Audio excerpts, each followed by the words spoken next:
Salut et bienvenue sur la Midnight Lodge, Bonsoir. épisode numéro 4. Pour un petit résumé vite fait bien fait de la dernière session. La dernière fois donc Isobel, tu as passé une nuit avec Lennox qui avait peut-être des infos sur quelque chose qui se passait dans un quartier un petit peu industriel. Vous y êtes allés tous les deux, laissant Denis à ses affaires. Et après quelques heures de recherche, d'une rencontre qui a failli dégénérer, avec des petits branleurs du coin, que Sam a vite recadré bien comme il faut, vous êtes enfin tombé sur un type qui était en train de vider un gardien de nuit qui était dans une guérite à l'entrée d'une espèce d'usine, enfin, d'une imprimerie. Vous l'avez poursuivi, vous l'avez arrêté. Ça a été compliqué, mais on a réussi. Là, pour le coup, heureusement que Sam était là. Il a fait preuve de pas mal de savoir-faire dans la maîtrise du type. Vous l'avez embarqué jusque chez Sam, qui a commencé à l'interroger, mais qui n'a pas réussi à avoir beaucoup d'informations, mais qui finalement l'a enfermé pour la journée. Oui. Non sans avoir envoyé quand même des messages. Et le lendemain, quand vous êtes réveillé, Sam t'a dit on va au château et on l'emmène. Vous êtes arrivé sur place, quelques voitures qui étaient garées là, certaines voitures avec chauffeur qui vous ont regardé un petit peu, qui vous ont regardé passer, mais qui vous ont laissé quand même rentrer dans le château. Là, vous êtes arrivé jusqu'à la porte de la pièce où la princesse Sinclair tient sa cour. Et lorsque la porte s'est ouverte, Sam est rentré avec le type qu'il tenait fermement. Il l'a plus ou moins balancé au milieu de la pièce. Il y a à peu près il y avait une douzaine, 10-12 vampires qui étaient ce que tu penses être des vampires de toute façon, mais vu que là c'est a priori ce que Sam avait l'air de dire, c'est que ça allait être il avait convoqué un peu tout le monde. Et d'ailleurs c'est ce que la princesse Sinclair lui a fait remarquer, c'est que de quel droit il se permet de convoquer tous les habitants vampiriques d'Édimbourg, enfin les descendants. Et deuxièmement, pourquoi Sagoul était dans un tel état. Et on s'était arrêté à ce moment-là.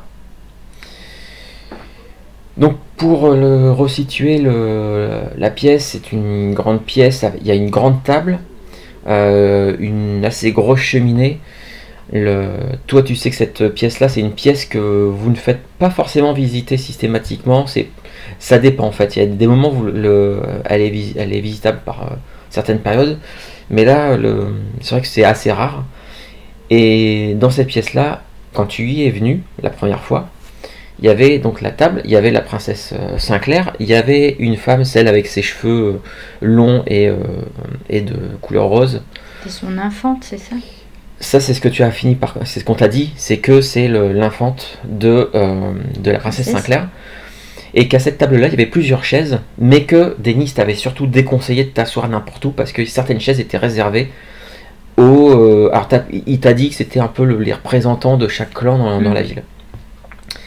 Le truc, c'est que là, mis à part la princesse Sinclair, il y a quelques autres personnes, mais tu remarques quand même qu'il y a quand même des chaises vides. Et donc, je vais faire un petit tour de table. De table, ouais. Donc il y a la princesse Sinclair, ça tu l'as identifié. Tu l'as bien identifié. Et ils se présentent ou pas? Alors, non, parce qu'ils se connaissent tous entre eux. Voilà, ils se connaissent tous et ils se présentent pas, mais là je fais juste un petit tour de table D'accord. Aussi pour montrer les photos. Donc la princesse Sinclair, il y a un homme qui est plutôt... Celui-ci, tu l'as déjà vu. C'est celui que tu as croisé. Ah oui. Il y a cela quelques nuits. Et juste avant ta transformation, qui t'avait dit non mais ça t'intéresse pas. C'est lui que tu avais croisé dans les couloirs. Il y a un autre type qui est plutôt pareil, très bien habillé, enfin, il est debout à côté d'une des chaises qui se trouve à la table, et il se tient très droit, assis un peu plus loin, mais dans la pièce, pas autour de la table. Il y a un type qui doit mesurer un bon mètre 90, qui est en jean, avec des godasses de rando. Il a une grosse veste, des cheveux longs, une barbe, il a des lunettes. Tu reconnais Ali, que tu avais vu avec Sam. Donc Sam qui lui est avec toi. T'as vu Denis, hein, il est dans un coin. Il y a une femme une rousse qui fait signe de tête, un signe de salut à Sam. Voilà, elle est habillée assez normalement, elle a des tatouages sur les bras. La fameuse Emily Blanchett, l'infante de la princesse Sinclair. Il y a une femme avec comment dire, une black, qui est habillée vraiment en mode très très simplement, qui est dans un coin de la pièce, qui est vraiment en retrait de tout le monde, qui n'a pas l'air super à l'aise, et qui est juste assis sur une chaise, penché en avant, les coudes sur les genoux, et qui regarde un peu toute l'assemblée en se triturant un peu les mains. Et une femme aussi qui est habillée très classe, avec une robe moulante, vraiment un peu type robe de soirée, donc une brune avec des yeux assez perçants, qui se trouve pas très loin de celui que tu avais croisé justement dans le couloir, qui est habillé en costard. Et donc et il manque, j'ai oublié Denis. Et Denis qui lui est dans le plus loin possible dans la pièce. Voilà. Et qui il t'a juste fait signe quand t'es arrivé, il t'a fait signe, il t'a fait son espèce de sourire un peu, on sait pas si c'est un sourire niais ou maladroit, mais en fait quand il sourit, il y a juste ces deux crocs de devant qui dépassent, et voilà, c'est... Et donc on en était là. Tu as toute cette assemblée, certains qui te regardent d'un peu de pied en cap, d'autres qui ils t'ont jeté un coup d'œil, mais sans plus. Et donc la princesse qui vient de demander pourquoi Sagoul était dans cet état-là. Et sur ce, Sam, il colle un gros coup de pied au prisonnier, qui s'étale au sol. Et il lui dit, la princesse, je pense que vous avez raté certaines choses. Votre cher ghoul, Simon, n'est plus une ghoul, quelqu'un a transformé. Donc et cet enfoiré s'en est pris il y a quelques nuits à cette personne, Isobel, sauf que il avait très certainement pas prévu, vu ce qu'elle m'a raconté, il avait très certainement pas prévu qu'elle se relève en tant que l'une des nôtres. Il y a quelques murmures dans la pièce. Tu vois que certaines personnes, notamment l'homme que tu avais croisé et la femme habillée, la brune habillée assez classe, qui s'échangent quelques messes basses. On est d'accord que moi je le reconnais formellement. Ah oui, oui. J'ai clairement souvenir que c'est lui qui m'a plaqué contre le mur et mordu. Oui, toi c'est en fait quand tu l'as vu, t'as vu son visage. T'as un peu les souvenirs qui sont revenus, et oui, d'autant plus que quand il a fait ça, alors que tu étais en train de mourir, tes derniers souvenirs, tu l'as vu penché au-dessus de toi, la bouche pleine de sang, et juste avant qu'il se prenne 2 balles, une balle dans la gorge, une balle dans la mâchoire, et tu vois qu'il a encore des blessures vraiment dégueulasses ou à moitié ouvertes. Il a même ça, de toute façon, il a la mâchoire qui est un peu tordue. Et il a le trou qu'il a dans la gorge qui est encore béant quasiment, presque comme les trous qu'on fait pour sais, pour les grands fumeurs qui ont des cancers de la gorge, des Oui, trucs comme oui. ça, ça fait encore un trou béant comme ça, c'est assez... Donc, mais oui, d'accord. Donc, sachant cela, j'attends que les uns et les autres finissent d'avoir leur première réaction et voilà, d'avoir entendu ce que Sam vient de dire. Et puis, je regarde la princesse Sinclair et donc je lui dis d'autant plus que pour preuve, une fois qu'il a eu terminé de me mordre à la gorge et de me laisser pour morte, il s'est reculé et j'ai vu qu'il avait pris 2 balles dans le visage, une au menton et une au cou, et voyez, il en a encore la cicatrice, et je n'aurais pas pu inventer ça. Quelqu'un lui a tiré dessus et j'ai été mêlée à toute cette histoire alors que je n'avais rien demandé.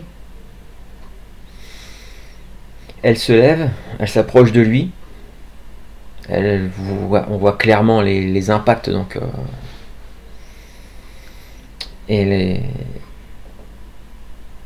tu vois qu'elle l'observe pendant quelques instants de toute sa hauteur.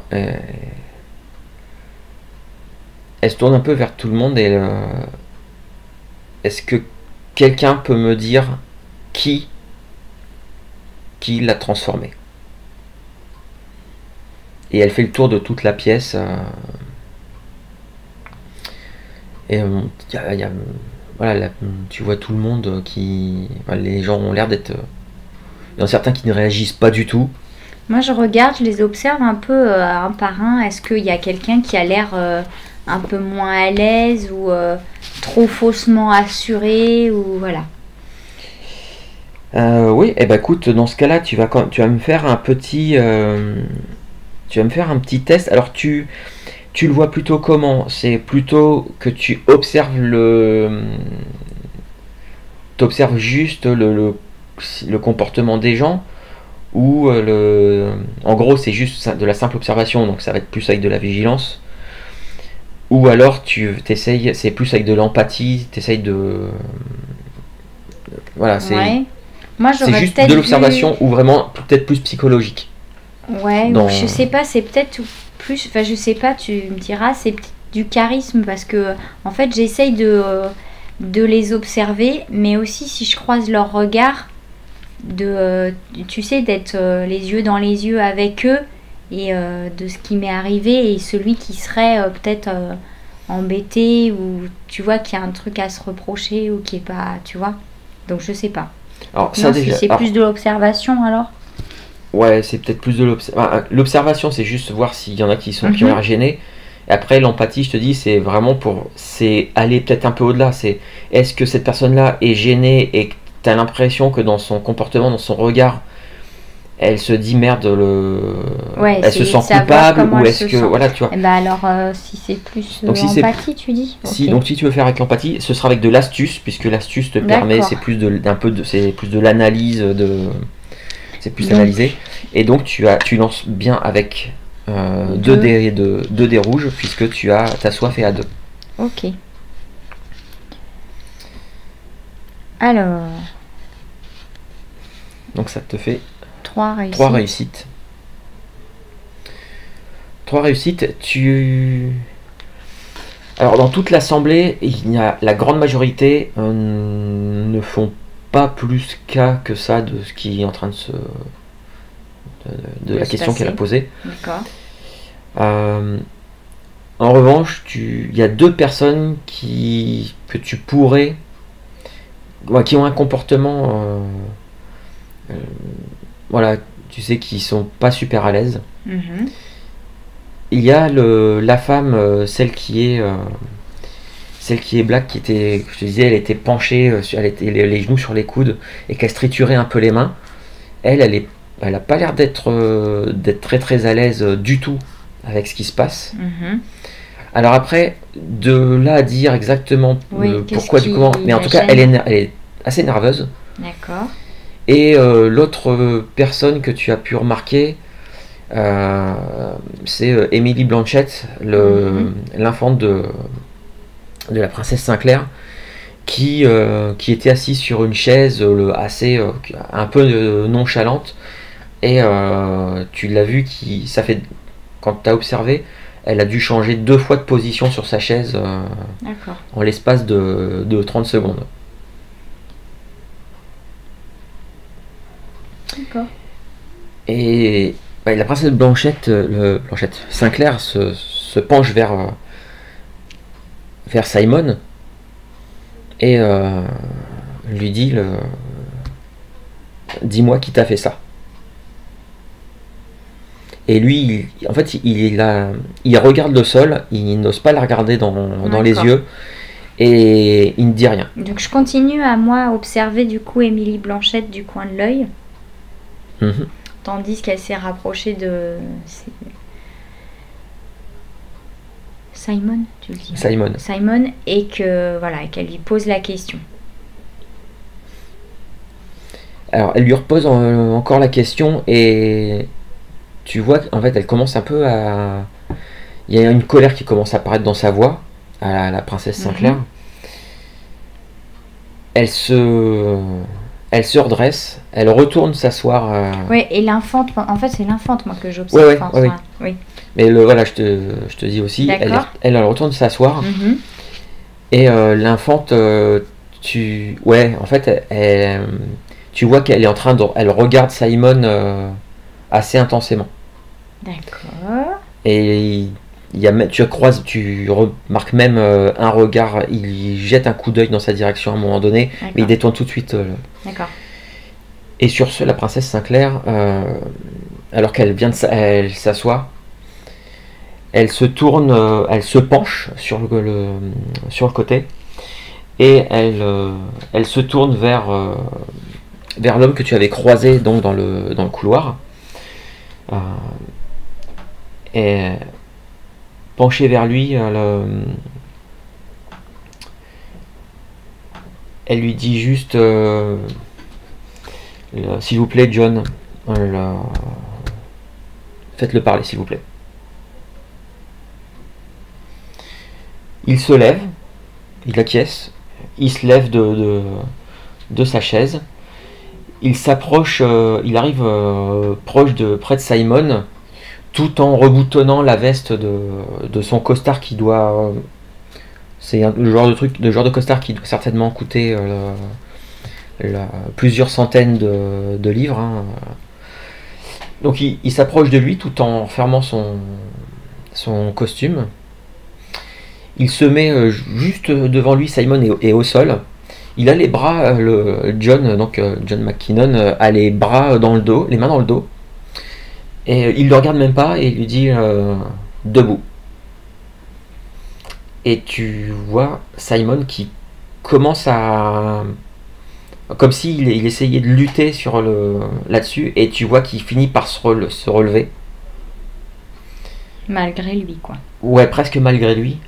Et à ce moment-là, ils sont quasiment face à face. Et John McKinnon lui le regarde droit dans les yeux. Tu vas nous dire maintenant qui t'a transformé.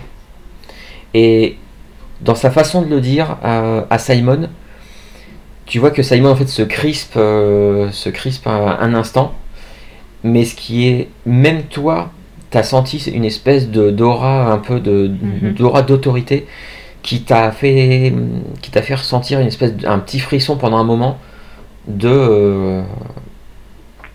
presque, c'est limite si à un moment donné t'étais même prête à répondre aussi avec voilà. Et en plus j'hésite depuis tout à l'heure à dire c'est juste une erreur de jeunesse. En fait j'ai vraiment ces mots dans la bouche et j'hésite et non, je me dis je peux pas intervenir là pour l'instant, c'est trop enfin voilà, je connais pas encore les lois, la façon de procéder, etc. Donc je veux pas faire de faux pas maintenant, quoi. Et Simon a l'air de lutter vraiment pendant quelques secondes avant de lâcher le nom d'Émilie Blanchette.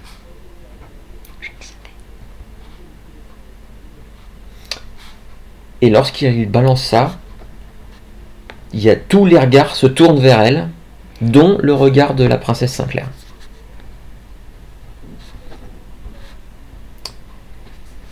Il y a un gros silence qui tombe dans la pièce. La princesse qui la regarde, qui la fusille du regard.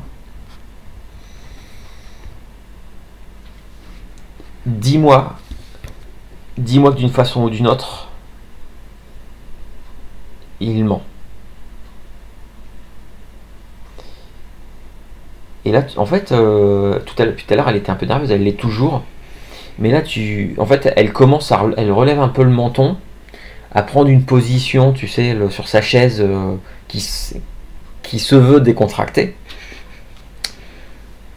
Et qui répond à la princesse Sinclair. Oui, effectivement, oui, c'est moi. C'est moi. Depuis quelques années, une demi-douzaine d'entre nous ont quitté la ville. Simon était à votre service depuis plus de 30 ans. Je trouvais que il vous a toujours bien servi et je trouvais qu'il fallait il fallait du sang neuf.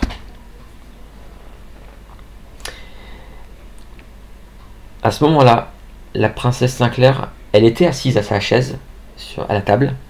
En une fraction de seconde, elle est derrière la chaise d'Emily. Ça a été extrêmement vite. Elle l'a chopé la main sur la gorge, plaqué contre le truc, contre le dossier. Et elle lui murmure un truc à l'oreille. Et dans la pièce, en fait, il y a pas mal de réactions. Les gens ont l'air d'être outrés, choqués. Et puis elle la lâche.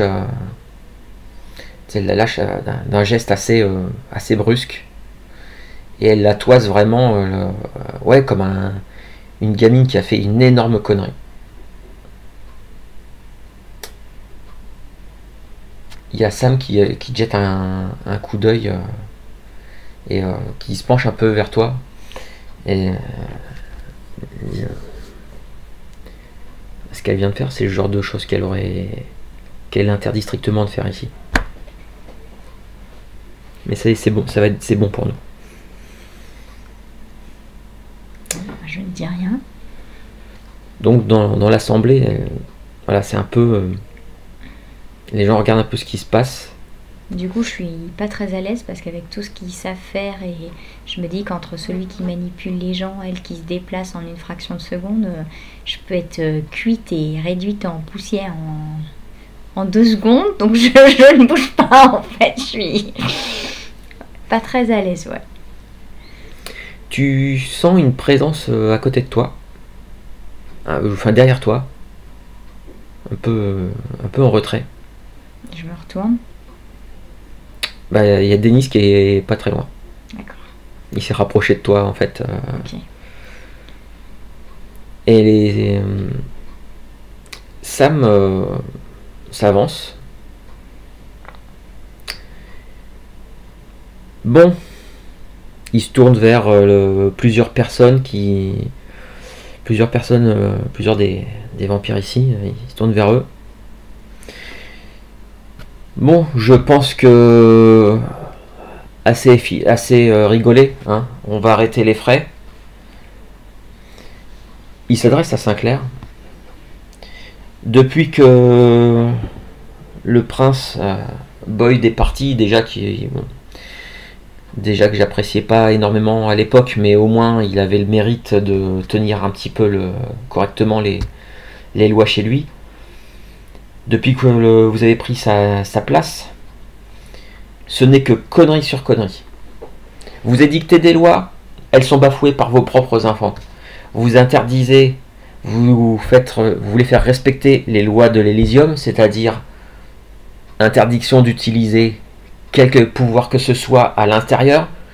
Vous enfreignez vous-même vos propres lois. Votre propre infante, on le crée un vampire sans votre autorisation, si j'ai bien compris, qui lui-même tente de tuer quelqu'un, la vide de son sang, la laisse sur le trottoir comme un vieux sac poubelle et ne s'occupe de rien d'autre. C'est pas la première fois, c'est pas la première bourde qu'il y a sous votre règne. Donc fini de rigoler. Vous, la Tour d'Ivoire, la Camarilla, vous avez suffisamment joué au con ici. Donc maintenant il va falloir changer. Il va falloir changer. Je pense que certains d'entre nous en ont plus qu'assez. Certains d'entre nous en ont marre de votre petit jeu. Vous jouez au petit chef. Vous ne faites que de la merde depuis certains temps. Donc maintenant c'est terminé. On va changer. Vous allez dégager. Maintenant vous avez le choix. Ça se passe gentiment. Ou alors on va être obligé de faire ça de façon un petit peu plus brutale. Personnellement j'ai pas envie. J'ai pas ni moi ni ceux qui sont du même avis que moi. Bon, hormis toi Derdre, et il s'adresse à la rouquine. Je sais que toi t'aimerais tous les planter et les dégager manu militari. D'accord, ok. Mais on va peut-être essayer de faire ça de façon civilisée. Mais on est plusieurs à en avoir marre de votre petit jeu, de vos lois. Vous appliquez ça comme bon vous semble, hein, comme n'importe quel bon politicien qui promulgue des lois et qui les enfreigne à tour de bras. Donc voilà, je vous laisse là, il y en a marre, vous dégagez. Donc vous faites ça gentiment. Maintenant, je ne veux de mal à personne. J'ai pas envie que ça se transforme en mon bain de sang. Il y a déjà eu suffisamment de conneries qui ont été faites, et il dit ça en regardant Simon et en regardant Emily. On va arrêter ce genre de truc. On va s'occuper maintenant d'Édimbourg. Vous voulez rester, vous pouvez rester. Par contre, vous la fermez, vous nous faites pas chier. Vous nous laissez gérer. Vous avez fait que de la merde là pendant ces dernières années. Maintenant, on va s'en occuper. Et si on fait de la merde, vous pourrez contester, vous pourrez vous plaindre. Mais maintenant, ça suffit. Vos lois archaïques, garder sous contrôle tout le monde avec toutes vos traditions, vos croyances et tout ça. Et il faut surtout que rien ne change, que tout reste gravé dans le marbre avec tous vos anciens qui règnent sur leur cour depuis plusieurs siècles, pour certains, et qui ne changent pas, qui ne bougent pas, ça suffit. Donc maintenant, c'est où vous acceptez, vous baissez votre froc et vous nous laissez la place, ou vous dégagez. Et quand il dit ça, en fait, tu sens un peu, une tension dans la pièce. Il y a certaines personnes qui étaient assises, qui se sont levées, et moi, je suis prête à m'enfuir à toutes jambes. Il y a des regards qui se lancent dans tous les sens. Je me dis, s'ils en viennent aux mains, je m'enfuis en courant à toutes jambes. Je suis prête, en fait. D'accord. Il y a quelques personnes qui commencent ça commence à discuter. Ça commence à parler à certains qui commencent à gueuler genre ces salopards d'anarques qui veulent prendre la place de la Camarilla, voilà. Ça commence à s'engueuler sur ce truc là. Tu comprends vaguement ce que Denis t'en avait déjà parlé, qu'il y avait un petit peu la Camarilla, donc des rivalités entre l'anciens, la Camarilla qui était vraiment le truc qui était là depuis plusieurs siècles, très procédurier, très à cheval, et les anarches qui étaient un peu là, qui voulaient un petit peu foutre un coup de pied dans la fourmilière. Et donc voilà, très vite tu te rends compte que la pièce il y a trois groupes. Tu as ceux qui sont pour le changement, certains qui sont contre parce qu'ils font partie visiblement ils sont pour les traditions, et d'autres qui sont l'air d'être complètement indécis. D'accord. ce à quoi Sam rajoute aussi certaines choses. Il rajoute comment dire, le, certains arguments. A priori, tu te rends vite compte que Sam, c'est pas la première fois qu'il note pas mal de conneries que font que font tous ceux de la Camarilla, et que en fait de ce qu'il énumère, tu te rends compte que ça fait déjà plusieurs années que ils perdent du pouvoir. Il y a plein de vampires qui ont quitté la ville, qui ont préféré se réfugier à Glasgow. D'accord. Puisque en fait Glasgow avant c'était qu'une toute petite cité, il y a une toute petite cour vampirique, sauf que il s'est passé quelque chose à Londres.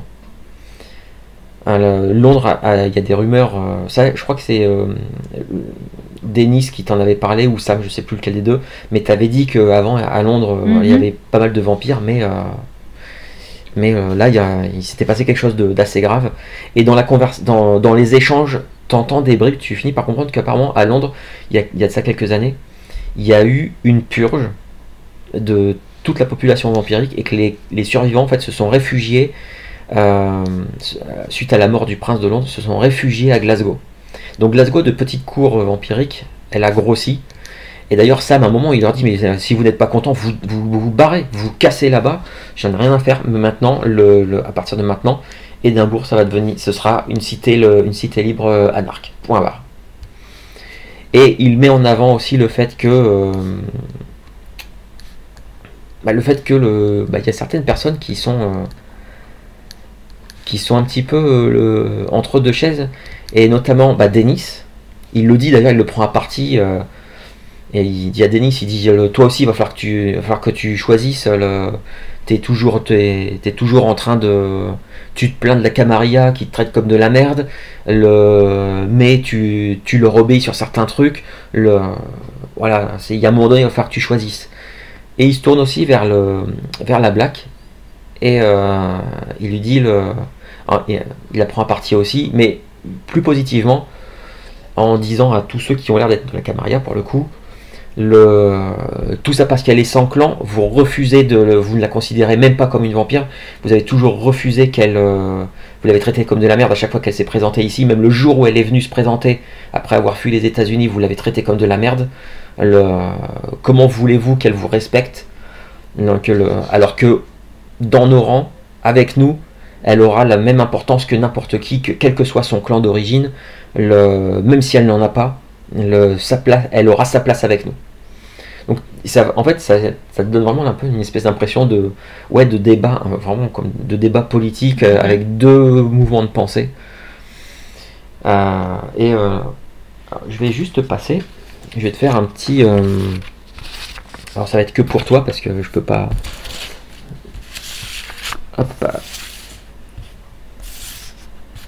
Hop, je te montre à peu près tous ceux que tu vois à peu près les deux groupes les trois groupes qui se sont formés en fait.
s'est passé.